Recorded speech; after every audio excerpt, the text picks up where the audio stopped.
Hello बच्चों, आज की वीडियो में हम उपसहज संयोजक यौगिक या संकुल यौगिकों की ऑक्सीकरण संख्या निकालना सीखेंगे। तो आईयूपीएसी नामकरण के लिए आपको ऑक्सीकरण संख्या पता होनी ही चाहिए। अगर आपको ऑक्सीकरण संख्या नहीं पता तो आप किसी भी उपसहज संयोजक यौगिकों का आईयूपीएसी नामकरण नहीं कर पाओगे। आइए तो वीडियो को स्टार्ट करते हैं। इस वीडियो में हम जितनी भी ऑक्सीकरण संख्या को देखेंगे तो आप उन्हें अच्छे से समझना ताकि आप आईयूपीएसी नामकरण आसानी से कर पाओ। और इस वीडियो में हम सिर्फ ऑक्सीकरण संख्या निकालना सीखेंगे, जबकि नामकरण दूसरी वीडियो में देखेंगे। तो बच्चों, आपको ऑक्सीकरण संख्या सीखने के लिए आपको इनका पता होना चाहिए कि किस पे कौन सा चार्ज होता है। तो ये हमारे 3 होते हैं, 1, 2 और 3। तो इसमें कौन सा आता है, इनमें कौन कौन से आते हैं, और जो उदासीन है उसमें कौन सा आता है। और जो उदासीन होते हैं उनकी ऑक्सीकरण संख्या 0 होती है, क्योंकि उन पर कोई सा भी चार्ज नहीं होता है, ना तो उन पर प्लस का होता और ना उन पर माइनस का चार्ज होता है। तो आपको ऑक्सीकरण संख्या निकालने के लिए इन्हें अच्छे से याद रखना ही पड़ेगा। तो अब हमारा टॉपिक है कि ऑक्सीकरण संख्या कैसे निकालें। तो जैसे आपको एग्जाम्पल के लिए दिया गया है K4FeCN6। तो जो Fe है ये क्या है, केंद्रीय धातु परमाणु या आयन है। और जो इसके साइड में है ब्रैकेट में, इसे कह देंगे, क्या कहेंगे इसे, तो इसे कहेंगे हम लिगेंड। ठीक है। और ऑक्सीकरण संख्या हमेशा केंद्रीय धातु परमाणु की ही निकाली जाती है, और जिसकी भी ऑक्सीकरण संख्या निकाल रहे हैं उसे हम X मान लेते हैं। जैसे ये एग्जाम्पल है, इसमें हमें Fe की ऑक्सीकरण संख्या ही निकालनी होगी, क्योंकि जो हमारा केंद्रीय धातु परमाणु है इसमें, तो वो हमारा Fe है। तो आइए क्वेश्चंस को स्टार्ट करते हैं। तो हमारा सबसे पहला क्वेश्चन है कि सबसे पहला क्वेश्चन कौन सा है, तो हमारा सबसे पहला क्वेश्चन है K4FeCN6। तो जिसकी भी ऑक्सीकरण संख्या निकालनी हो उसे X मान लेते हैं। तो हमें इधर केंद्रीय धातु परमाणु है Fe, इसकी ऑक्सीकरण संख्या निकालनी है, तो इसको समझ लेंगे X की। ये क्या है, इसकी ऑक्सीकरण संख्या है X। और अब जैसे देखो ये K के साथ क्या है, 4 है, तो मतलब ये इसका 4 गुना है। लेकिन सबसे पहले हम देखेंगे कि इस पोटेशियम की ऑक्सीकरण संख्या कितनी होती है। तो इसमें हम देखते हैं पोटेशियम की ऑक्सीकरण संख्या। तो इसमें है पोटेशियम की ऑक्सीकरण संख्या होती है +1। तो इधर आ जाएगी +1 ऑक्सीकरण संख्या है। और कितने गुना है ये, तो ये हमसे 4 गुना है। प्लस अब लेंगे Cn को, तो जो Cn है उसकी ऑक्सीकरण संख्या होती है -1, और कितने गुना है, 6 गुना है। प्लस कर देंगे यहाँ, और इजिकल टू में क्या कर लेंगे, 0 कर दें, क्योंकि इधर कोई ऐसा चार्ज ही नहीं है। तो अब इनको सॉल्व करते हैं। तो ये आ जाएगा 4 एकम 4 +x, और जब 6 की -1 में गुना करेंगे तो आ जाएगा -6, जो कि बराबर है 0 के। अब इस 6 में से 4 जाएगा तो कितना आएगा, तो यहाँ आएगा x - 2 = 0। और जब ये 2 = के उधर जाएगा तो किस में हो जाएगा, प्लस में, तो आ जाएगी ऑक्सीकरण संख्या +2। तो हमारे Fe मतलब आयरन की ऑक्सीकरण संख्या आ गई है +2। अब ऐसे ही हम इसमें देखते हैं, इसमें हमें किसकी ऑक्सीकरण संख्या निकालनी है, Na की निकालनी है, क्योंकि ये हमारा केंद्रीय धातु परमाणु या आयन है। तो इसे लिख लेंगे X प्लस इनके साथ कितना गुना है, 4 गुना है, ऐसे करके, तो 4 गुना है। और जो CO होता है उसकी ऑक्सीकरण संख्या होती है 0। क्यों होती है, क्योंकि वो उदासीन होता है। देखो इधर, तो इधर CO चमक रहा है, तो ये क्या है, उदासीन है, तो इसकी ऑक्सीकरण संख्या होती है 0। तो इसकी जगह आ जाएगा 0, और ये बराबर 0 के। और जब हम 4 की 0 में गुना करेंगे तो आ जाएगा 0, तो आएगा हमारा x बराबर 0। तो इसकी ऑक्सीकरण संख्या आई हमारी 0 Na की। अब हम देखते हैं तीसरा। तो तीसरा है हमारा Na2SiF6। तो इसमें हमें Si की ऑक्सीकरण संख्या निकालनी है। तो Na की ऑक्सीकरण संख्या होती है 1, और कितना गुना है, 2 गुना है, तो आ गया प्लस SI है x प्लस कितना है 6 गुना है किसका F की होती है माइनस का एक ऑक्सीकरण संख्या इज इक्वल टू 0 हो गया। तो अब इसकी गुना कर देंगे 2 एकम 2 प्लस x प्लस और जब 6 की -1 में करेंगे तो आ गया -6 बराबर 0 और जब हमारा 6 में से 2 चला गया तो आ जाएगा 4 तो x बराबर आ जाएगा प्लस के 4। तो यहाँ SI की ऑक्सीकरण संख्या हो गई प्लस के 4। अब हमारा चौथा क्वेश्चन है LiAlH4।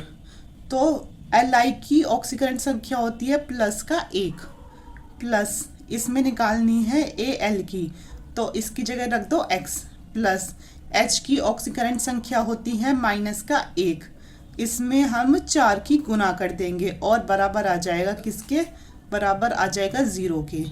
तो 1 प्लस x और फिर -4 बराबर 0 और जब हमारा 4 में से 1 जाएगा तो आएगा -3 बराबर 0 और उधर जाएगा क्या हो जाएगा x बराबर +3। तो ऐसे हमारी ऑक्सीकरण संख्या निकलेगी। अब जैसे हमारा क्वेश्चन नंबर 5 है कि KPtCl3NH3 तो इसमें ऑक्सीकरण संख्या किसकी निकलेगी Pt की निकलेगी क्योंकि हमारा केंद्रीय परमाणु क्या है केंद्रीय धातु परमाणु हमारा यहाँ Pt है। तो इसमें अब हम देखें K की ऑक्सीकरण संख्या होती है प्लस का 1 तो लिख दिया 1 Pt की निकालनी है x और प्लस Cl की होती है माइनस का 1 तो इसमें 3 से गुना कर दें क्योंकि इसके नीचे 3 लिखा है और NH3 अमोनिया की होती है 0 क्योंकि ये कैसा होता है उदासीन होता है तो ये किसके बराबर 0 के। तो जब इसे सॉल्व करेंगे तो आएगा 1 plus x -3 is equal to 0 के और जब 3 में से 1 जाएगा तो आ जाएगा 2 माइनस के 2 तो x बराबर होगा प्लस के 2 आंसर। तो हमारा इसमें Pt की ऑक्सीकरण संख्या है प्लस के 2।